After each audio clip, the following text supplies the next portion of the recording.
Hello there, today we're gonna draw Jolyne from JoJo's Bizarre Adventure using ink and some watercolors. So I'll just start with a pencil sketch which I'm going to color with watercolors, and this is how it's going to look like. You can follow along with me as well if you want to recreate this amazing illustration. So I'm starting by drawing the very outer outlines of the figure because this is a full body drawing,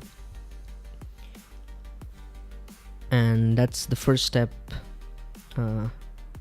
that you should always do when you're doing a full body drawing, is to get the exact size of the whole structure on paper, and then we add the details. I'm using one of the covers of JoJo's Bizarre Adventure as a reference for this drawing. And now I'm drawing one of the main parts, which is the face.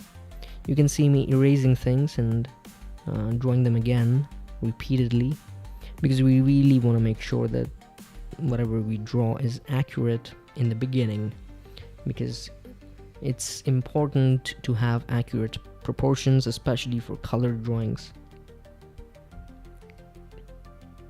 I just drew her hand to be a bit too big at the start,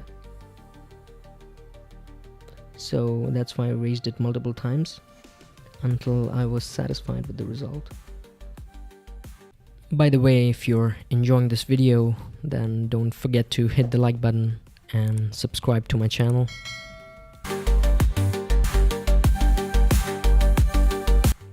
And now I'm done with the whole sketch, so we will start with the inking part, which is of course my favorite part.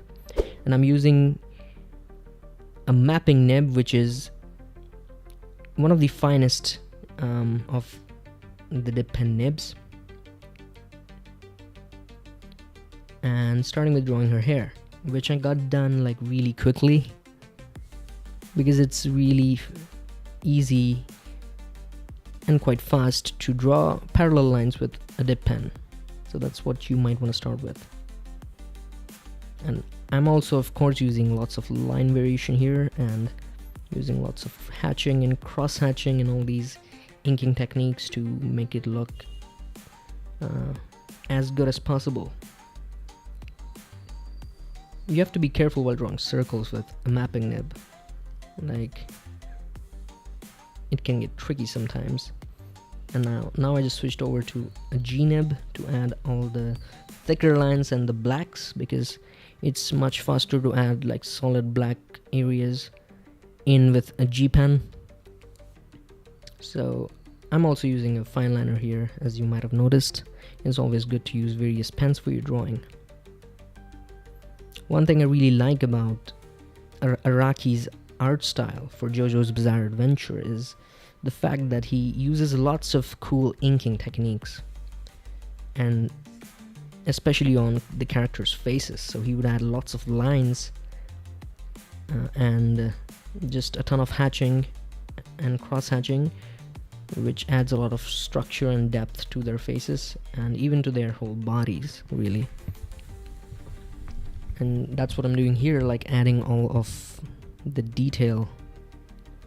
Also, her dress is full of patterns with lots of flowers and petals, and I didn't really ink all of them because you have to only ink like the darkest parts with a dip pen when you're applying watercolor on top, because you can really just draw all the outlines for the lighter parts with the colors, and that looks much more natural instead of using black lines for everything.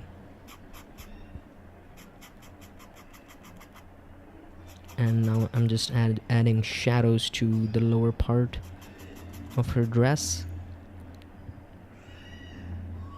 and you can hear all of the scratching of the dip pen, which is really satisfying, and which is one of the reasons why it never feels like you're doing a sort of a tedious task with inking using a dip pen. It never gets boring or exhausting. even though it took me like an hour to ink this drawing. I really enjoyed that because it's really fun to draw with dip pens. It's also fun to draw with or paint with watercolors. And yeah, well, you can only draw such complete big illustrations if you love the process of drawing and creating something. Yeah, and now you can see me adding all the details to her dress and lots of details on her hand, because like I said, the art style demands that you draw every curve and contour over the human body with ink lines.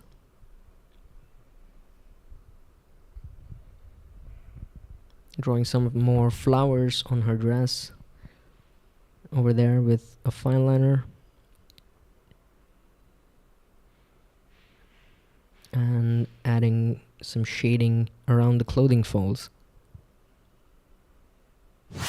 And basically I'm done with inking here, so we'll start with watercolors. And the first thing I do here is apply a very light coat of yellow and green on her hair. And we are going to wait for this to dry before I add in the shadows. And I'll use a similar process for the skin, except that I will be using many more colors, because you need a little bit of red pigment in some areas of the skin, as well as a little bit of brown, and so you need to mix them accordingly in order to get the proper texture. Also, I'm leaving out white spaces for the highlights, because there's quite a lot of shine on human skin, especially in a well-lit environment. You might think that some of the bits here, or some of the colors that I used, are a bit too saturated, but that's not really the case, because as you will see later on, after the watercolors have dried off, the color sort of looks different. And I'm also using sort of a light layer of water, just water and brush, to blend the colors together over the skin. And yeah, you just saw me ink all of the green parts and all of the leaves and branches on her dress, which was a bit tricky, but I got it done. And now I'm back here with the black 3 ink, sort of making the outlines a bit darker. And I really think that from the next time that I draw with watercolors, that I will actually be inking after I do the coloring, because I really don't like the look of my outlines getting faded by the watercolors. You can already see that it looks so much better with deep dark blacks and vibrant colors. And now I'm just adding all of the outlines which were already there, as well as adding a bit more hatching here and there.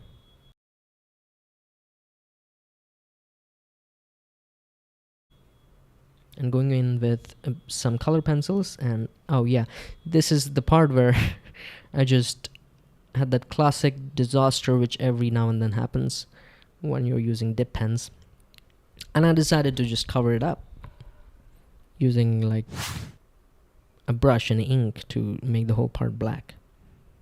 So if there's one thing that you can take away from this video, it's that making mistakes is really okay sometimes, and you should not be discouraged by it.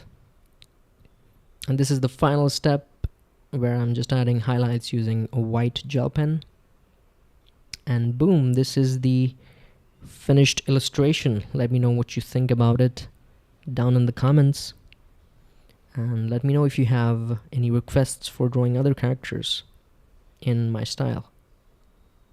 Also, if you would like to learn from me and work with me one-on-one, then I have launched an art mentorship program The link to it will be in the description. You can join me and have an opportunity to learn directly from me.